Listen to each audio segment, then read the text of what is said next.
guys. Ayan guys, ah. Andito lang yan guys sa harapan namin guys. Yung pinakagitna ng kalsada. Ipapaaraw lang ako guys. Lalakad-lakad. Para mapawisan. Masama pa yung ano ko eh. Medyo ano pa ako. Binipilit ko lang umanok kaysa mahiga ako ng mahiga. Lalo ako nanghihina. Mas okay maglakad-lakad dito. Diba? Ang ganda ng halaman.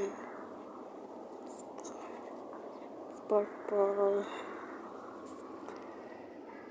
Hanggang doon yan guys. Hanggang doon sa may dulo. Yan.